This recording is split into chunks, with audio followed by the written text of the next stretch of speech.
Bonjour, donc voici mon deuxième live comme promis. Bon, désolée déjà pour le report par rapport à hier.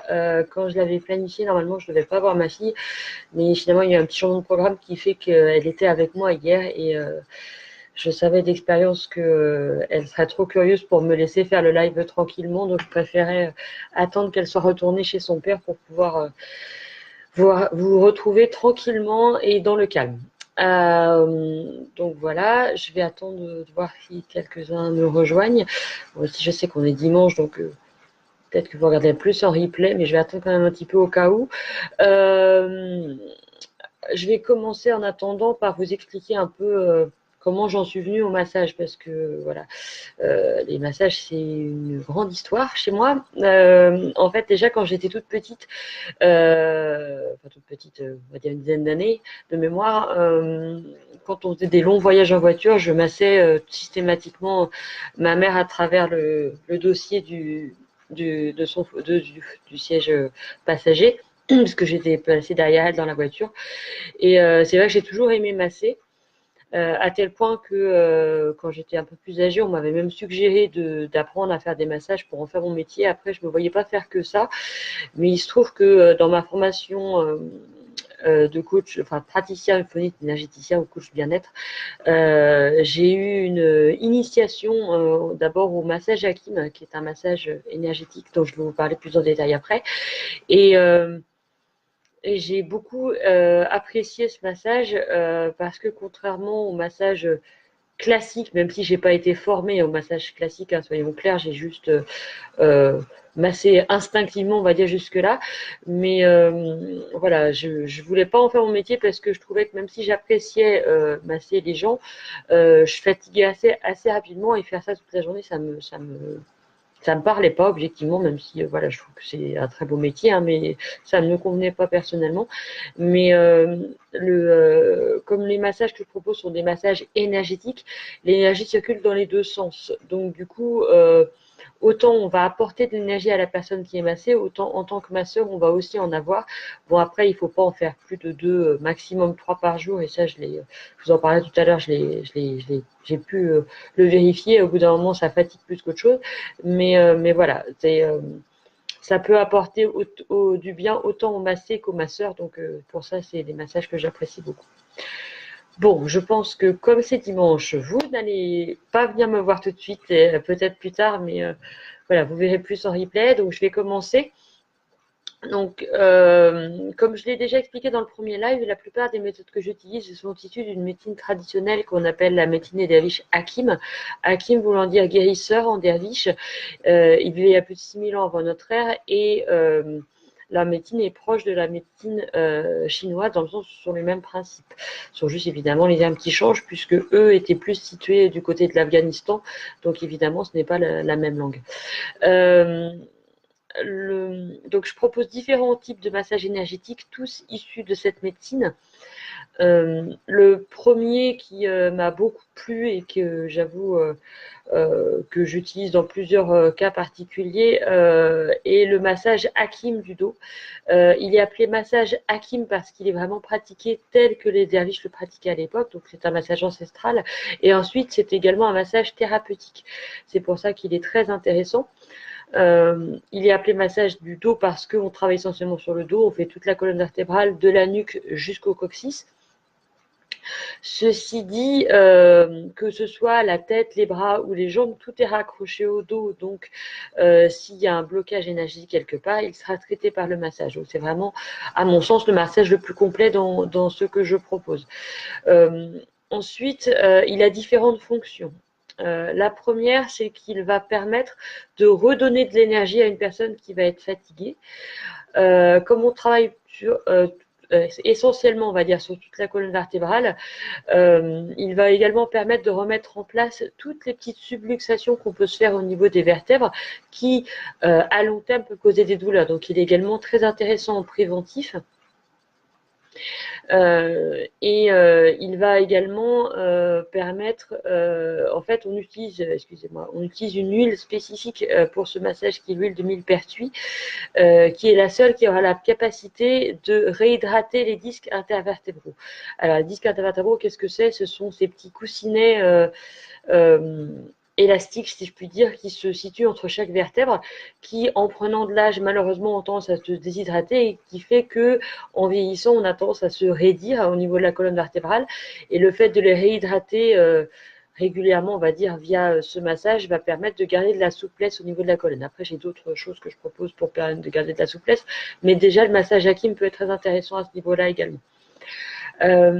J'ai également, je fais une petite intrusion, pensé proposer ce massage dans des forfaits que j'ai mis en place récemment, qui sont les forfaits spécifiques pour les futures et jeunes mamans, parce que j'ai comme il va permettre de remettre en place en fait toutes les parties du corps et de redonner de l'énergie. Ayant moi-même un enfant, j'ai pensé assez rapidement que ça pouvait être quelque chose de très intéressant pour après un accouchement. D'abord parce qu'évidemment, quand on vient d'accoucher, on est très fatigué, et ensuite parce que mine de rien, le corps, comment dire, souffre, c'est peut-être pas le mot, mais travaille pas mal, on va dire, pendant l'accouchement, et du coup, de remettre en place les petites luxations qui ont pu se créer lors de l'accouchement peut être également très intéressant. Donc c'est pour ça que je trouve que c'est un massage qui est très intéressant, par exemple, à offrir comme cadeau de naissance, parce que j'ai pu remarquer qu'on pense souvent au bébé qui vient de naître, hein, qui est toujours adorable et ça, donc on le gâte à chaque fois, mais il y a très peu de monde en fait qui pense à offrir quelque chose à la pauvre maman qui est éreintée de son accouchement, et d'un petit massage Hakim pour lui permettre de remonter la pente plus facilement. Je pense que c'est une bonne idée de cadeau, donc c'est quelque chose que je propose assez régulièrement. Voilà, ça c'est pour le massage Hakim. Ouais, non, avant de passer aux autres, je vais quand même vous parler un peu de mon expérience. En fait, dans ma formation, on nous a expliqué aussi, enfin, on avait des cours prodigués par une femme médecin qu'elle appelait des cours de santé, et pendant lesquels, pardon, on a appris que le corps humain en fait fonctionnait un peu comme, enfin, avait gardé le même fonctionnement en fait qu'à l'époque de la préhistoire, où face à un danger, il avait deux possibilités: soit se figer, s'immobiliser pour éviter le danger, être invisible face au danger, soit la fuite. Et en fait, notre corps a gardé ce mode de fonctionnement assez primaire, on va dire, et entre autres, lorsqu'on a une difficulté psychologique, alors l'exemple qu'on nous avait donné, qui je trouve assez parlant, c'est lorsque par exemple on doit demander une augmentation à son patron, mais qu'on n'ose pas, donc on voudrait, mais on n'ose pas. Et du coup, en fait, le corps va réagir dans ces situations-là qui sont assez lourdes psychologiquement, de la même manière que si on avait à soulever une lourde charge. C'est-à-dire que la colonne vertébrale va se raidir complètement pour pouvoir faire le levier de soulever la lourde charge, sauf que si on ne va pas au bout de notre démarche et que par exemple on se dégonfle au dernier moment et qu'on ne va pas parler au patron pour lui demander l'augmentation, et ben, le blocage reste en fait ancré dans le corps, et c'est comme ça qu'on peut avoir des blocages qui restent ancrés pendant des années et qu'on commence à avoir des douleurs chroniques qui apparaissent. C'est pour ça que à l'heure actuelle, les maux de dos sont des douleurs assez reconnues du monde de l'homme moderne. Et lorsque moi j'avais entendu ça, c'est quelque chose qui m'avait beaucoup parlé et interpellé, parce que bon, à l'époque j'avais pas de difficultés avec un patron, mais pour le coup j'ai pendant toute mon enfance et adolescence eu des grosses difficultés en fait relationnelles avec mon père, et du coup je me suis dit le nombre de fois où j'ai voulu dire des choses et j'ai pas osé, je me suis dégonflée de ça. Là, j'ai visualisé tous les blocages qui avaient dû s'ancrer dans mon corps pendant des années, et je me suis dit, aïe, il va peut-être falloir que je m'occupe de ça. Donc, comme à l'époque, on faisait des grandes formations de 21 jours assez intensives, ils nous avaient proposé, pour nous remettre un peu tout ça, de bénéficier d'un massage. Donc, j'avais choisi le massage Hakim. Et je me souviens, je l'avais pris en fin de journée, et le soir après, donc au moment de passer à table pour le dîner, au fur et à mesure en fait que le dîner avançait, je sentais toute ma colonne se raidir, et je me sentais vraiment, l'image qui m'était venue en fait à ce moment-là, c'était comme si j'étais dans une, faites exprès, le mot m'échappe, une une armure, en fait. Je me sentais complètement bloquée dans une armure, incapable de bouger. En fait, même le cou était bloqué. Enfin, j'étais bloquée toute la colonne, en fait, du bas du dos jusqu'à la nuque. J'étais complètement figée. Et du coup, heureusement, bon, je vous en reparle dans une vidéo, mais on a appris des arcanas thérapeutiques. Donc, j'ai réussi à débloquer un peu tout ça progressivement grâce aux arcanas thérapeutiques. Mais j'en ai tout de suite parlé donc à mon enseignante qui m'avait en particulier fait ce massage qui était une table voisine. Et elle m'a dit, mais en fait, c'est parce que tu dois avoir des blocages qui se sont installés. Bon, après, j'avais fait l'erreur aussi de me laver les cheveux juste avant. Donc, il y avait l'effet chaud-froid qui n'avait pas dû arranger les choses. Mais voilà, au niveau de la nuque, mais ça n'expliquait pas le reste de la colonne. Donc, il y avait aussi ça.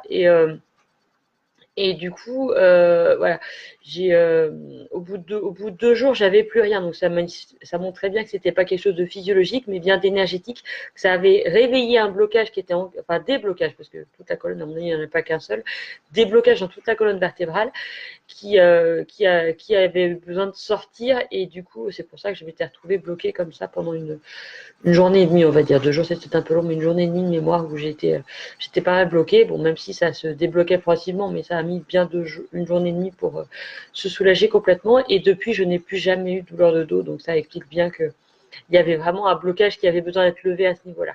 Donc, ça, c'est pour le massage Hakim.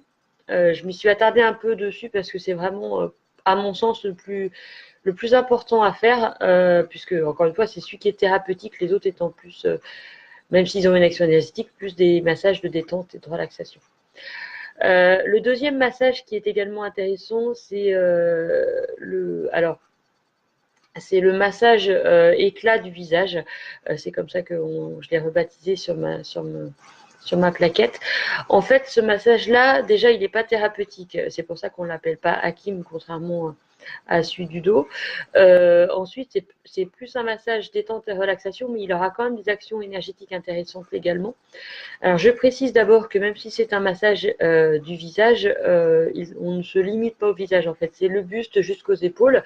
Alors, on va stimuler des points énergétiques au niveau des épaules, le visage et le cuir chevelu. Donc, il y a également des points énergétiques au niveau du cuir chevelu qui seront massés, qui sont pas massés, mais stimulés pardon, pendant ce massage.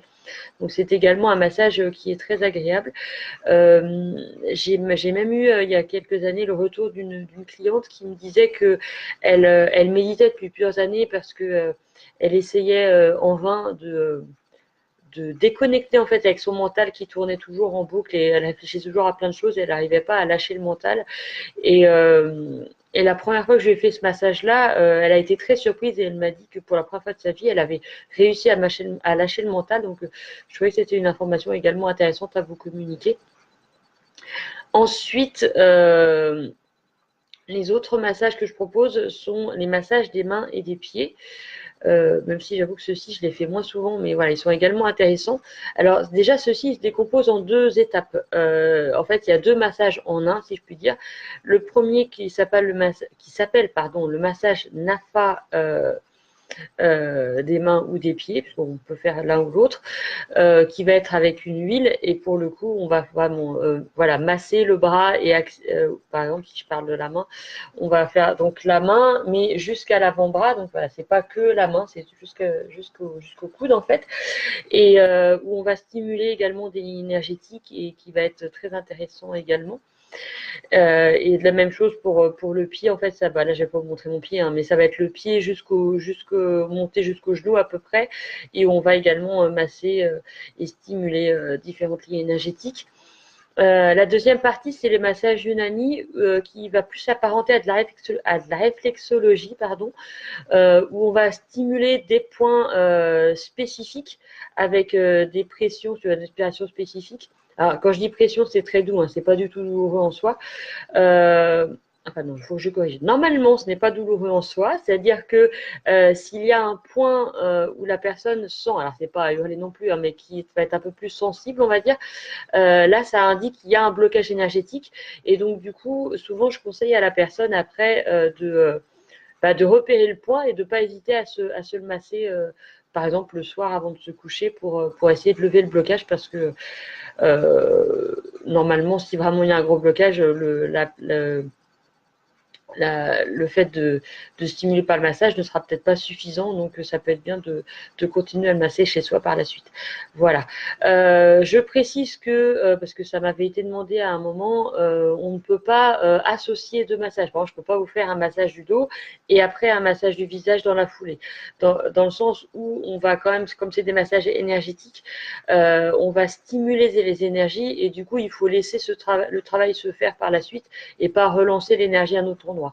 Les seuls massages qu'on peut combiner, si je puis dire, c'est le massage du visage et les massages des mains, dans le sens où le massage du visage, comme je vous le disais, on s'arrête au niveau du buste jusqu'aux épaules, et les mains, on s'arrête au coude. Donc du coup, en fait, c'est le prolongement. Donc il y a une continuité qui fait que c'est les deux seuls qu'on peut associer, mais ils sont vraiment très intéressants tous à différents niveaux. Et du coup, voilà, c'est des massages enfin voilà, j'ai choisi, on va dire, de vous parler des massages en premier parce que je sais que c'est ce qui, en général, parle le plus au départ. Voilà, je voulais vraiment vous les détailler plus en détail pour que vous compreniez que ce n'est. Bien sûr, il y a l'effet bien-être du massage, hein, la détente et tout ça. En général, pour le massage du dos en particulier, comme les personnes ont le visage enfoncé dans une tétière, on voit toujours la trace de la tétière à la fin qui est signe d'une bonne détente, on va dire. J'ai même eu qui se sont endormis pendant le massage. Donc voilà, il y a vraiment un bien-être, mais il y a une action énergétique qui est d'autant plus intéressante pendant ce massage, plus que le bien-être qui, on va dire, a un effet bonus, on va dire, de ces massages. Voilà, bah écoutez,